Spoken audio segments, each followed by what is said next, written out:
Hundreds of young girls, fast asleep in their beds, are awakened by the sound of gunfire. Armed attackers have stormed their boarding school and set fire to dozens of buildings. Nearly 300 of them are dragged from their dorm, loaded onto trucks, and carried away deep into the forest. Amina Shawak is one of the lucky ones. She made a run for it and escaped. We thought they were soldiers, and they asked us to board a vehicle, she says, which was headed towards Damboa. And my friends and I jumped from the vehicle and ran back home. Authorities say this was another brazen attack by the jihadist terror group Boko Haram, whose name means Western education is forbidden. The group's aim to establish Islamic law. They've attacked churches, mosques, and markets. Entire villages have been razed to the ground, residents killed in firebomb attacks, shot, or hacked to death. This time, their targets were young girls. It's not the first time they've kidnapped young girls. In November, dozens were rescued during a raid by Nigerian security services. Some were pregnant, some had babies, and others were forced into marrying their kidnappers. And Boko Haram's campaign of terror is expanding. The same day the girls from Chibok were kidnapped, the militants carried out an attack on a crowded bus station in Nigeria's capital, Abuja, killing 71 people and wounding more than 130. Attacks like this have become part of the reality of everyday life here. The Boko fighters admit they share the same aims and ambitions of the Islamic State, only they want a caliphate here in Africa. We don't want the flag of any other country. We don't want the Cameroon flag or the Nigerian flag. We only want to serve under our own black jihadi flag. We want to create our own state of Sharia law. In every nation, in every region, now has the decision to make.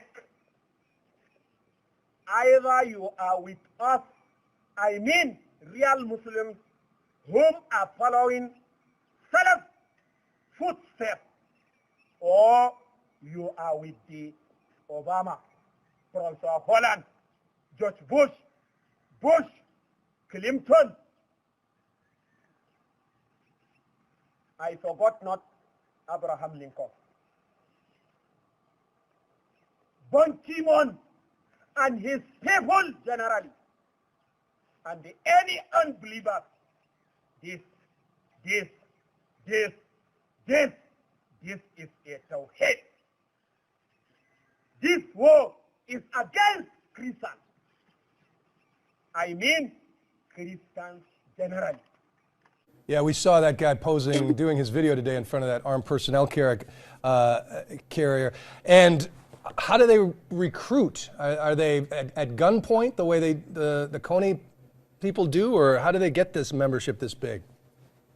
It appears that they use similar methods that other militias in West Africa and Central Africa have used, including abducting young teenage boys and then forcing them into the group and brainwashing them through violence. But they do also benefit from some grassroots support because there is a tradition of rejection of the Nigerian leadership and the Nigerian government there. And Boko Haram has been able to take Islamist ideology, rejection of Nigeria's central government, and put it in a framework that has resonated amongst local people. Driving west from the city of Maiduguri, the Borno state capital, the roads get narrower as the towns get smaller. After 3 hours, VOA ends up here, in a village called Shakau, to meet this woman, Falmata Abubakar. She says she is the mother of this man, Nigeria's most wanted terrorist, Abubakar Shekau, the leader of Boko Haram. Village elders and community leaders confirm that she is the woman who here gave birth to Shekau, whose father was a local district imam. Shekau looks like many communities in this part of Nigeria. People here say they often hide that they are from Abubakar Shekau's hometown because others may fear they have Boko Haram connections. Falmata says her son left Shekau as a boy to continue his Islamic studies in Maiduguri, a center of religious studies for hundreds of years. Shekau was an Almajiri, just like these boys. Almajiri are sent off by their parents to study the Quran in a school called a Sangaya, like this one. A teacher watches them as they learn to memorize the entire Quran. Almajiri beg on the streets for food, and it is believed that Shekau did the same. At some point in his studies, Shekau, according to his mother, met this man, Mohammed Yusuf, the founder of Boko Haram, who condemned Western education as sinful. Famata says her son was brainwashed. Since Shekau met Mohammed Yusuf, I didn't see him again. Yes, he's my son, and every mother loves her son, but we have different characters. He brought a lot of problems to many people. Where can I meet him to tell him that these things he is doing are very bad? He brought many problems to many people, but I am praying for God to show him the good way. Her son, Shekau, is accused of leading an insurgency that has killed more than 30,000 people in northeastern Nigeria and the Lake Chad region. Destroying schools is at the heart of Boko Haram's manifesto, and the group has attacked more than 1,400 schools like this one, the first primary school in northeastern Nigeria. Boko Haram fighters killed the principal and secretary. In 2014, Boko Haram invaded this school and killed 59 students. In February of this year, the sect kidnapped more than 100 students from here, the Dapchi Girls Secondary School. The insurgents returned the students a month later, but held on to one of them, Leah Sharibu, reportedly because she refused to convert to Islam in exchange for her freedom. Her mother, Rebecca, and her brother say they feel in their hearts that Leah is still alive. It's the 2014 abduction of the Chibok girls from their secondary school that brought Boko Haram into the international spotlight for unprecedented condemnation. The Bring Back Our Girls activists are still demanding the freedom of at least 100 Chibok girls, including Dorcas Yakubu, who turned 20 years old this week, marking her birthday while in Boko Haram captivity. In 2016, Dorcas appeared in a proof-of-life video released by the terrorists. Falmata has also been affected by the insurgency. She says she can never curse her son, but he has become someone that she doesn't even recognize anymore. He just took his own character and went away. This is not the character I gave him.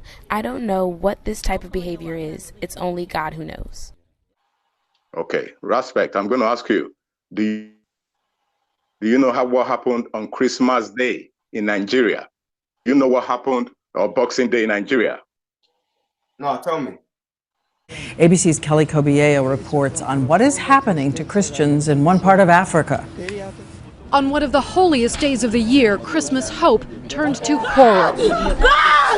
God, my brother! Explosions ripped through 5 churches in Nigeria as Christians celebrated the holiday. At least 35 people died. Local hospitals are overflowing with the injured. You come to the church deliberately to bomb the children of God on the Christmas day, and we put our hands. I'm not taking that. I'm not taking it. It was a coordinated attack, the work of Boko Haram. A congressional report last month flagged the group as an emerging threat because of its rapid rise and possible links to al-Qaeda. Violence between Nigerian Christians and Muslims is not new, but a report by a Catholic aid agency found attacks on Christians are on the rise here and around the world. In Egypt, Christians protested after 13 were killed and a church burned earlier this year. 100,000 Christians have reportedly fled that country since the fall of Hosni Mubarak. You've got more people who are engaging in what they view as vigilante justice, going after Christians and other religious minorities that they view as the infidel. Nigeria's president has promised justice, a promise Christians in his country hope he'll keep. Are you aware of what happened on Boxing Day in Nigeria? Okay, let me take it further. Last week here, are you aware of what happened in Nigeria? West Africa has a growing jihadist problem. There's been a surge in violence. Now to Mali, where at least 53 soldiers and 1 civilian have been killed. In Niger, the army reports 71 soldiers have been killed by Islamist militants. And while the region has seen violence like this for years, recently things have taken a turn for the worse. Groups with links to Al-Qaeda and the Islamic State have been waging larger, more sophisticated attacks and are expanding into new territory. By all accounts, they're thriving, making West Africa the new front in the fight against Islamic extremism. The situation is so bad, the UN has warned of an impending disaster. This morning, Islamic militants are launching new and deadly attacks in Nigeria. It's part of Boko Haram's violent rampage across that country. Their goal is to create an Islamic state in Africa. Now, it is hard to imagine their brutality could get any worse, but it has, with the use of children to carry out their bloody deeds. 2 separate attacks over the weekend left more than 20 dead. Both took place in crowded marketplaces. Both used child suicide bombers. One little girl, no more than 10 years old. The first real insight into this trend came when a 13-year-old girl refused to detonate a suicide vest packed with explosives in December, in the same area of northern Nigeria where Boko Haram attacked just weeks before. The girl was arrested by police and told them her father had given her to Boko Haram, probably for financial gain. The group said she would go to paradise and threatened to kill her when she resisted being strapped into the vest. Children are in ready supply in Boko Haram camps, and sources tell us they could be the orphan children of fighters killed in the conflict or abducted school children taken as the spoils of war. There has been global condemnation. The use of a child to detonate a bomb is not only morally repugnant, but constitutes an egregious form of child exploitation under international law. And the Nigerian military says Boko Haram will not get away with its actions. We want to reassure Nigerians that no portion of Nigeria's territory has been or will be considered to terrorists. But despite this, Boko Haram's rampage continues relentlessly. Let me tell you, if I was to tell you that several Christians got killed on Christmas Day or Boxing Day in Nigeria as a result of this whatever religion you want to call it, will I be wrong in calling them savage? That's your allegation. Listen, I'm talking about Christians. Listen, I'm talking about Christians here. Then, just over a week ago, an 8-year-old boy executed a Nigerian Christian. So would somebody like me now be wrong in calling? That's the thing, though. I'm sorry to say that, Hector. Can I just say one thing here? I don't believe what you're reporting, though. This is, hold on a minute, because I believe go to the BBC. From Nigeria needs to be. Hold on, the news from Nigeria needs to be verified because there are allegations. Hold on. Go to the Boko Haram is BBC. funded by the Listen. Nigerian Go government. to the BBC. I'm giving you the link now. Go to the BBC and find your research from there. But okay? that's what I'm saying. So Hold on a minute. Can you give us any? I was even talking to Respect. I wasn't talking to you. Hold on a minute. I was talking to Respect. I wasn't talking to you. You're talking about my faith, but you're talking about my faith, and you're misrepresenting my faith, so I have a right to reply. My point is, Boko Haram are not Islamic. They are actually a creation of the Nigerian government. So the issues that you have in your country are a creation of your own people. In what way? In what way did Nigerian government create Boko Haram? In what way? Yes. In what way? Yes, are funded by your own ministers are funding them for their own tribal issues. So they can rob their country blind. Yes, and they can get funding from the West. Yes, this is sharing corruption. Have you got the Dalil according to your Islamic faith? Have you got the Dalil? Yeah, bring your Dalil of any Islamic scholar that says that they're Islamic, because we're free from them. We've got nothing to do with Boko Haram. It's one of the world's deadliest terrorist organizations. Boko Haram fighters are not afraid of dying.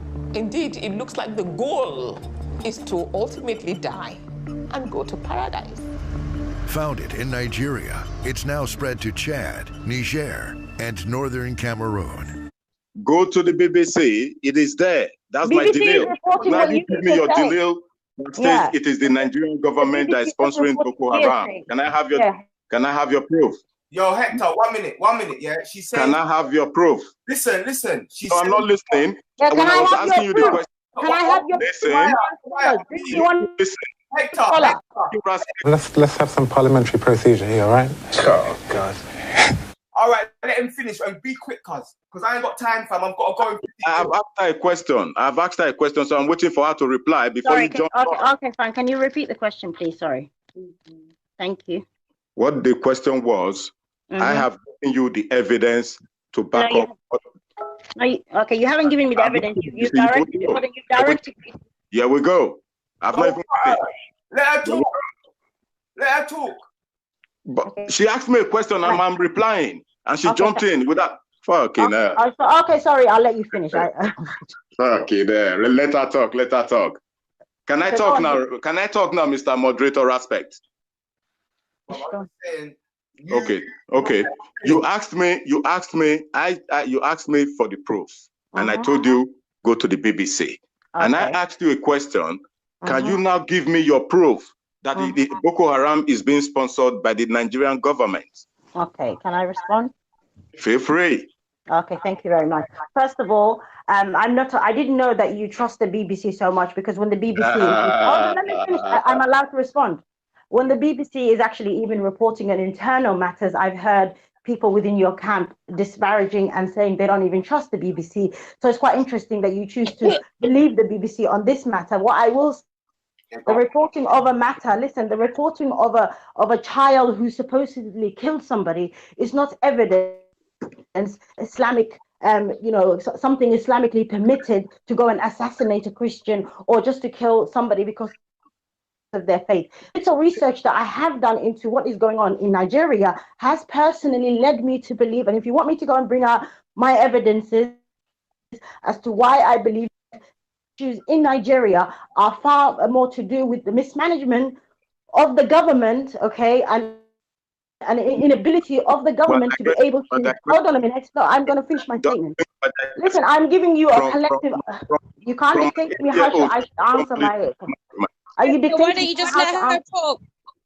Yeah, all I want to say is that what I have done into Nigerian politics has led me to conclude this Boko Haram is a creation of the Nigerian government or some ministers, and I have read that, and I can post the links for you in the back chat. And I said, Boko Haram are not an Islamic government, Islamic group. Even the likes of Al Qaeda have actually distanced themselves because of their conduct and their behavior. Boko Haram is much more internationally connected, including to various Al Qaeda factions and other Islamist groups around the world. I know they've gone after more moderate clerics, other Muslims. They're indiscriminate in who they kill that disagrees with them. How close are they to Al Qaeda? I believe they are very close to Al Qaeda. A report that came out this week suggests that they received as much as $70 million from various Al Qaeda factions. I'm not sure if it's that much money, but it's very clear to me that when Osama bin Laden was alive in Pakistan, he was communicating and ordering money to be sent to Boko Haram in Nigeria through various Al-Qaeda factions in the Maghreb region or Northwest Africa. And it was from that money and that ideological support that Boko Haram was able to turn itself from a more local group in northeastern Nigeria into one that now has a trans-regional effect. Abhorrent, nothing to do with us, because Nigeria, due to its creation, and can I respond? Has a lot of. Wait, let her finish. No, when she finishes, can I respond? Okay, I'll let you. Mouth. Okay, shut your mouth. Shut up. Shut up. Who the fuck are you? I'm shut your mouth. I'm your mum. Okay, please. That's all you want. Yo, we're not gonna go nowhere if we keep on talking shit. Just chill out. Shut up, Mohammed. No, you shut up. No, for fuck's sake, just let her talk. I'm listening to my Too many interferences. Exactly. Have you ever seen the comment section? I've been watching you. Talk. I've been watching you. You've been talking shit. Shut the fuck up. Go fix yourself. Shut your mouth. You shut your mouth. Let Sumaya talk. Are you still dating that lady that's already married? Oh, Listen, guys, come on. Halima, Sumaya, please we're trying to respond. have a decent conversation. I know. Exactly. So let's just keep it, not personal. So Hector, you wanted to say something? Yes, like as I was saying, apart from the BBC, I gave you BBC, go check BBC, because if I was to tell you now to call a relative of mine in Nigeria, will you be able to? You wouldn't. Sorry, so go on. if you won't listen, you claim, oh, I'm listening to the BBC. I'm listening to the BBC, but it suits you when the BBC narrates the story. No, I was just pointing out the other time. But what I'm saying is, aside from the BBC, I have relatives in Nigeria. Okay. When I heard the news, when I read the news, I called them up to confirm, and they told me positive. Hi, I'm Anne Nwawadu. Here's your Channels TV Evening News Recap for February the 10th, 2020. Boko Haram insurgents have killed 10 stranded passengers on Sunday night at Auno, a village near Maiduguri in Borno State. That's according to the theater commander, Operation Lafia Dole, Major General Olusegun Adeniyi. However, conflicting reports from eyewitnesses suggest that at least 20 people died in the attack and no fewer than 18 cars, including heavy-duty trucks, were set ablaze during the attack. An unspecified number of people, mostly women, are also believed to have been abducted. So are you saying those people, listen, are you not telling me that those people now listens to the BBC as well? Okay, I want to ask you a question. No, that's fine. Okay. Yeah, go on. I want to ask you a question. Okay. Has Boko Haram always existed in Nigeria? Obviously not. Okay, so they are a recent creation. Yes, 100%. Have Christians and Christians and Muslims in Nigeria lived together previous to the creation of this group? Are you asking me that question? Yes. Yes, they have. So it is a stupid question. Listen, it is a stupid question for you to ask me. Very smart question. You can call it that. What I'm saying to you is that the evidence of this group is not a representation of the Islamic faith, because actually Islam existed in Nigeria long before Christianity. I have many Christian friends who are Nigerian and whose family are living alongside Muslims. So I think it's a misrepresentation of Nigeria as a whole to kind of say as though the picture that you're painting is these two groups have always been at war, or this is the normal behavior. For me, like I said, I believe Boko Haram is an organization that is created by an outside party, funded by at least an outside party with some, people in government who are happy for their own gains and agendas, and nothing to do with Islam. To understand how jihadist groups first appeared in West Africa, we have to look back at two historical events. The first is the Algerian Civil War.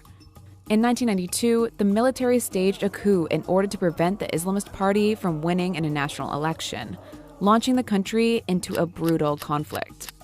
Eventually, Islamist fighters fled the country, seeking refuge in the deserted areas of northern Mali.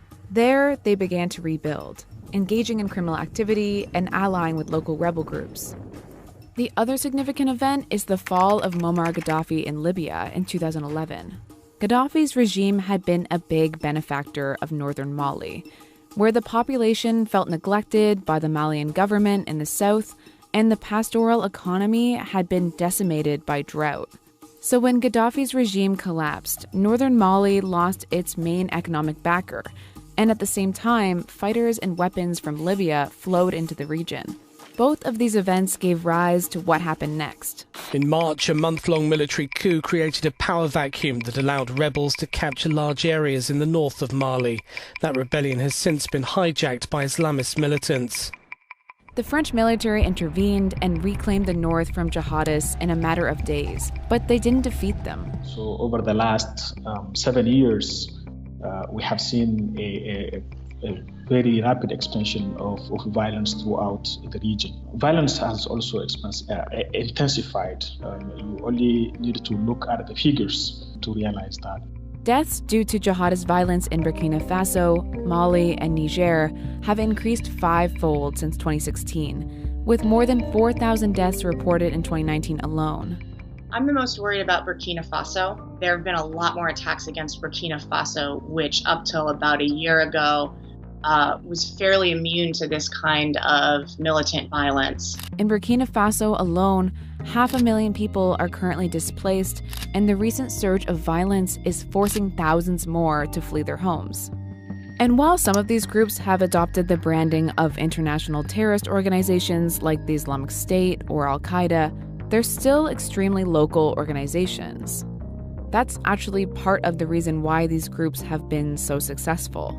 They thrive in areas where there is either a weak government or no government at all, which allows local conflicts to arise, which they can then exploit. In some cases, they provide protection and social services to these marginalized communities, gaining their support and, in turn, allowing them to spread their ideology. Right now, there's a large UN peacekeeping force stationed in northern Mali. And France, alongside a military coalition of African states called the G5, are fighting militants. But with violence continuing to spill across borders, the message is clear. These groups are gaining strength, and the current strategy isn't working. And nothing to do with Islam. ISIS and Boko Haram have outraged the world in recent years with their enslavement of non-Muslims. Boko Haram enslaved Christian schoolgirls, and ISIS have enslaved many, including minority Yazidis in northern Iraq.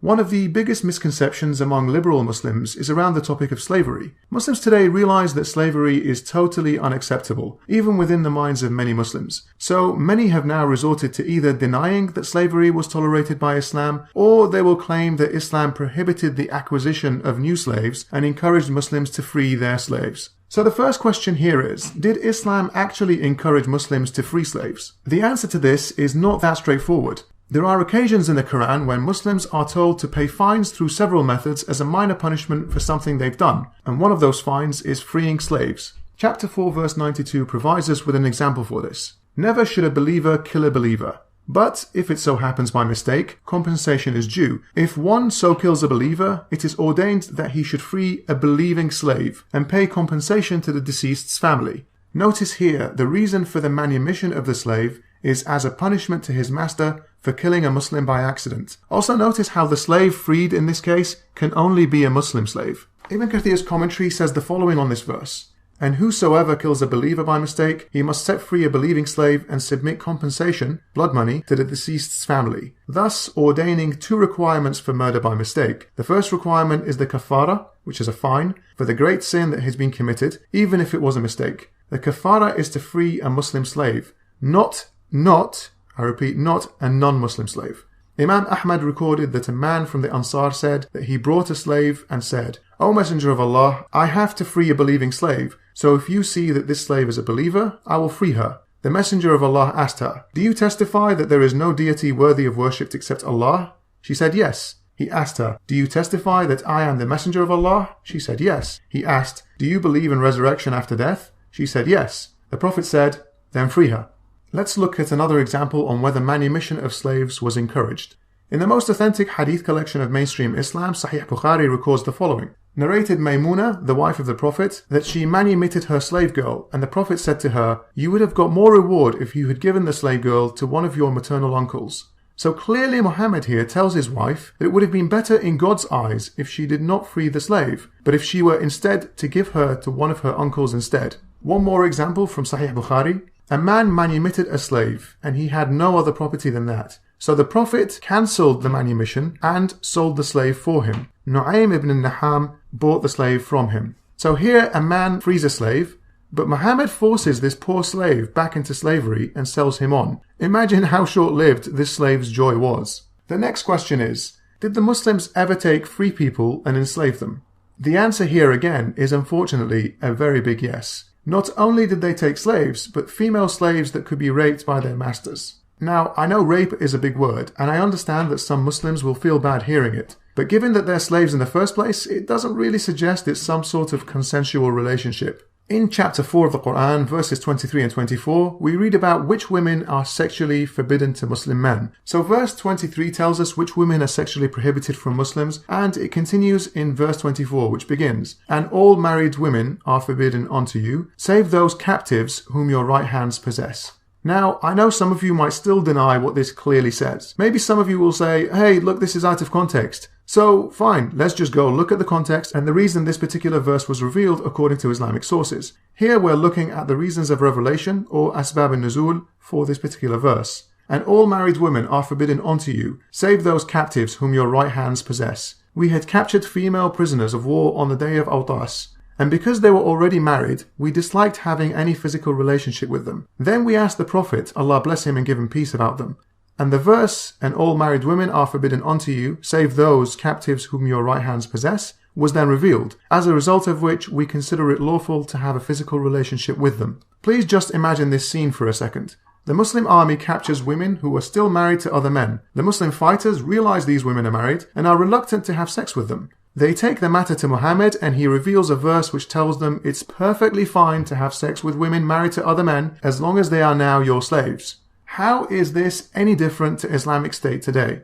This story also appears a few times in Sahih Bukhari and will be linked in the description as well. Another story from another battle appears in Sahih Bukhari. During the battle with Bani al-Mustaliq, they, the Muslims, captured some females and intended to have sexual relations with them without impregnating them. So they asked the Prophet about coitus interruptus. The Prophet said, "It is better that you should not do it, for Allah has written whom He is going to create till the day of resurrection." So not only does Muhammad accept the rape of enslaved women by Muslim fighters, he gives them extremely poor advice on contraception. Finally, let's look at whether the Muslims traded in slaves. We already saw an example when Muhammad cancelled the slave's freedom earlier and forced him back into being a slave to be sold on. But here we'll read about the story of the massacre of the Jewish tribe in Medina, the Bani Qurayza, in numerous sources. So let's read page 466 of Muhammad's best known biography in Islam, otherwise known as the Sirah of Ibn Ishaq, the Ibn Hisham edit. Then the Apostle divided the property, wives, and the children of Bani Qurayza among the Muslims. Then the Apostle sent Sa'ad ibn Zayd al-Ansari, brother of bin Abd al-Ashhal, with some of the captive women of Bani Qurayza to Najd, and he sold them for horses and weapons. The Apostle had chosen one of their women for himself, Rayhana. She had shown repugnance towards Islam when she was captured and clung to Judaism. So in brief, after the Muslims killed all the men of this Jewish tribe, he took their property and enslaved their women and children. He then sent Sa'ad ibn Zayd with some of the women to a nearby city and sold them as slaves in exchange for horses and weapons. Muhammad keeps one of these women for himself, and she evidently didn't like him after he killed all the men of the tribe, which may have included her father and brothers. If this is not as bad as ISIS, then I really don't know what is. We also read later in the Seerah on page 593 about the spoils of war in Hunayn, and an incident where Muhammad made a deal with the men of the Hawazin tribe by handing back their enslaved women and children in exchange for their camels and other animals. Unayna took an old woman of Hawazin and said as he took her, "I see that she is a person of standing in the tribe, and her ransom may be high." When the Apostle returned the captives at a price of 6 camels each, he refused to give her back. Zuhair Abu Surad told him to let her go, for her mouth was cold and her breasts flat. So they eventually convinced him to exchange this slave woman for 6 camels, with the argument that she didn't even have big breasts and was not worth as much as he had thought. We read yet another example of Muhammad dealing in the slave trade in a hadith from Sahih Muslim. This hadith tells us about a Muslim man who saw women and children of a tribe fleeing towards a mountain during a battle. He then shoots an arrow and enslaves them, taking the prettiest girl among them as his own slave. Among them was a woman from Banu Fazara. She was wearing a leather coat. With her was her daughter, who was one of the prettiest girls in Arabia. I drove them along until I brought them to Abu Bakr, who bestowed that girl upon me as a prize. So we arrived in Medina. I had not yet disrobed her when the Messenger of Allah met me in the street and said, "Give me that girl, O Salama." I said, "Messenger of Allah, she has fascinated me." I had not yet disrobed her. When, on the next day, the Messenger of Allah again met me in the street and said, "O Salama, give me that girl. May God bless your father." I said, "She is for you, Messenger of Allah. By Allah, I have not yet disrobed her." The Messenger of Allah sent her to the people of Mecca and surrendered her as ransom for a number of Muslims who had been kept as prisoners at Mecca. So this overly keen Muslim was looking to have sex with this beautiful slave, but Muhammad kept insisting that he hand her over to him instead. And then he uses what was obviously a very highly valuable slave girl to sell her on to the Meccan pagans in exchange for prisoners. So in conclusion, for the point of slavery, we can see clearly it's more than justified in Islam in numerous places. Capturing women and girls as sex slaves is not something that ISIS invented. They understand their religion all too well, and Islamic sources tell them what Muhammad did and they follow. It's as simple as that. Jennifer Caffarella is a Syria and ISIS specialist and one of the authors of ISIS's Second Comeback. It's an assessment that uses declassified information and research to develop a picture of the next ISIS resurgence. And what might an ISIS resurgence look like? What one has to watch for is how they sort of try to reconstitute or rebuild or rebrand themselves in a way such that they have learned from those lessons and are able to endure longer as a caliphate than they were the first time. I don't have the imagination to tell you how that's going to go, but that ideology remains a powerful one and one that inspires a lot of people and one that is expansive and worldwide. The global ISIS expansion has included adding new formal provinces to the ISIS structure. We have seen a redoubling of that ISIS effort to expand in northern Africa, and now an expansion farther south to the DRC and other Central African states. We've simultaneously seen an expansion in the East Asia regions. ISIS has had a province in Afghanistan since early in the caliphate, but has now expanded to include a separate province in Pakistan and a separate province in India. These ISIS provinces are in addition to what ISIS calls the East Asia province, based in the Philippines, where ISIS had achieved a major success in 2017, seizing the provincial capital of Marawi and defending it against the Philippine security forces for a number of weeks.